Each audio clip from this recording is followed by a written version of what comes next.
नमस्कार, आप देख रहे हैं पंजाब केसरी टीवी। मैं हूं करनाल से केसी आर्या। करनाल आनंद विहार में एक बुजुर्ग महिला को हत्या करने वाले दो आरोपी जो कि लिव एंड रिलेशन में रहते थे, दोनों ने उसकी गला घोंटकर हत्या कर दी। बेरहमी से हत्या करके उसके 35-40 हज़ार रुपये लूट कर छीन कर फरार हो गए, हत्या कर गए। और उसके जो गहने थे, गले के मंगलसूत्र, बालियां थी, सभी चोरी करके ये दोनों फरार हो गए थे।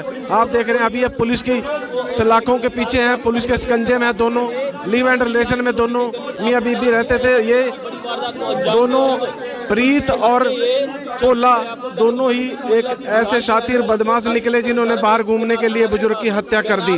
दोनों किराए पर रहते थे। बुजुर्ग महिला लुधियाने से रिटायरमेंट के बाद आई थी और उसको यहाँ पर अब आनंद विहार में मकान बनाया गया था। और मकान बनाने के बाद उसको यहाँ पर मकान बनाने के बाद दोनों किराएदार थे और किराएदार द्वारा ही अब गला घोंटकर महिला को मार दिया गया है। फिलहाल एसएचओ मोहनलाल जी हैं, उनसे जानते हैं कि पूरा मामला क्या है। अपने आशिक के साथ में सर, प्रीति ने किस प्रकार से हत्या करी? सर, क्या कहेंगे, ये हत्या कैसे हुई, कैसे अंजाम दिया? इसमें हमें सूचना मिली थी 10 तारीख को कि एक बुढ़िया की डेड बॉडी मिली है जो आनंद विहार की रहने वाली है। हम मौके पे पहुंचे, वहाँ पे एफएसएल टीम को हमने बुलाया, एसएचओ सदर थे, तो मौका मुआयना किया। तो उसकी मौके मुआयने से ही हमें पता लगा कि जो उसके कानों में छोटी छोटी उसने बालियाँ पहनी हुई थी, एक तो वो खींच के उतारी गई थी क्योंकि एक बाली उसकी मौके पे ही पड़ी थी। एक जो उसने मंगलसूत्र पहना हुआ था, उसकी जो मंगलसूत्र की मोतियों वाली चेन है वो मौके पे टूटी हुई पड़ी थी और मौके पे काफ़ी ब्लड भी पड़ा था। तो उसकी हालत देख के ही पता लग रहा था कि ये नेचुरल डेथ नहीं है, किसी ने इसको मारा है। तो उसके बाद हमने हर एंगल से इसको देखा कि कौन हो सकता है। ऊपर ये खुद रहती है जो सरस्वती है, ये 68-70 ईयर्स ओल्ड है। पहले एग्रीकल्चर डिपार्टमेंट में नौकरी करती थी लुधियाना में। इसका पति भी एग्रीकल्चर डिपार्टमेंट में था।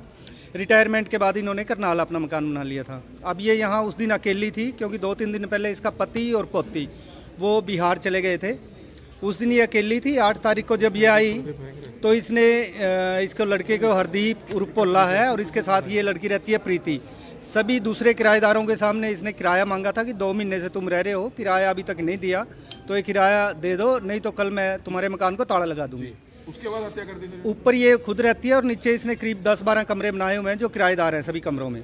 और ये किराए भी मकान भी एक रूम है जिसमें 1000-1500 वाले किराएदार रहते हैं। किसी ने आवाज नहीं सुनी जब इन्होंने मारा? सर, नहीं, किसी ने आवाज़ नहीं सुनी क्योंकि ये जो ऊपर का पोर्शन है, आगे से जो गेट बनाया हुआ है उस पर लॉक लगा हुआ था। इसकी खुद के कमरे की कुंडी लगी हुई थी, लेकिन जो साथ में किचन है, किचन में से उस कमरे में जाने का एक रास्ता है। दबा के मारा है कोई तेजधार हथियार से? जो पूछताछ के दौरान इन्होंने बताया है कि ये गए एक्चुअली चोरी करने थे। ये प्रीति और हरदीप है जो पोला है। ये पोले का परिवार भी पहले 3 साल इसी मकान में रह के गया है और प्रीति इसकी नानी के साथ भी इस मकान में रहती थी। उस टाइम इन दोनों की जान पहचान हुई और ये दोनों स्मैक पीने के और दूसरे नशे करने के आदी हैं। तो अब इस पोला का परिवार ने कहीं और जनकपुर में मकान किराए पे ले लिया और प्रीति की नानी की डेथ हो गई थी। अब ये प्रीति और पोला दोनों ने 2 महीने पहले ये मकान किराए पे लिया था, लेकिन किराया अभी तक इन्होंने नहीं दिया था, इसलिए किराए को लेकर इनकी 8 तारीख को कहा सुनी हुई थी।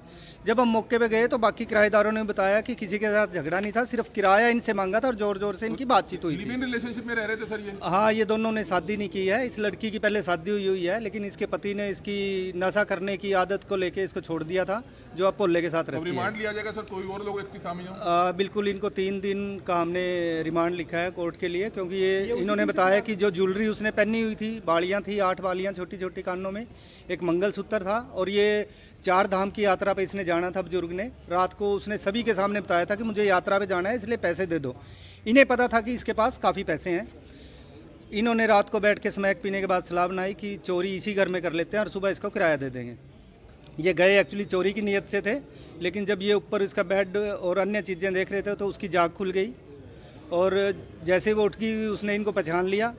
तो इनको हो गया कि कल पहचान करके सभी को बताएगी, इसलिए उसको नीचे गिरा लिया फर्श पे। जैसे ही वो फर्श पे गिरी, उसका मुंह और नाक फर्श पे था और बाकी बॉडी वो मुंह नीचे थी। ये उसके ऊपर बैठ गया और उसकी गर्दन इतनी ज़ोर से पकड़ के रखी ताकि वो उठे ना, और उसके मुंह से ब्लीडिंग, नाक से ब्लीडिंग होने लगी।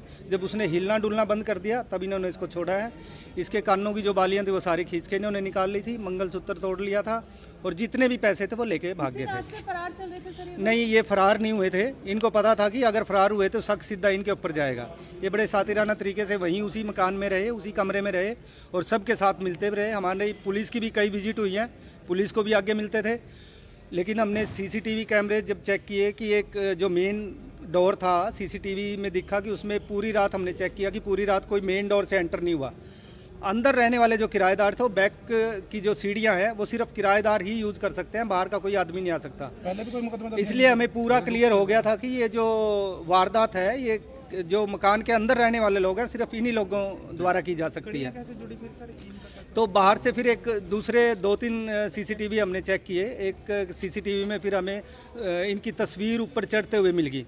तो जब सख्ताई से पूछताछ करी तो इन्होंने ये मर्डर का खुलासा हुआ। कुछ बरामद बिल्कुल ये बड़ी खबर इस समय तो आप देख रहे थे कि जो CIA 2 के इंचार्ज हैं मोहनलाल, उन्होंने बताया कि महिला की, बुजुर्ग महिला की हत्या इन दो जो लिव एंड रिलेशन में रहते थे, लड़का और लड़की, इन्होंने की है। दोनों ही वहाँ पर किराए पर रहते थे और किराए पर रहते इसकी गला घोंट कर हत्या कर दी और लूट कर फरार हो गए थे। मैं करनाल से KC आर्या, पंजाब केसरी TV।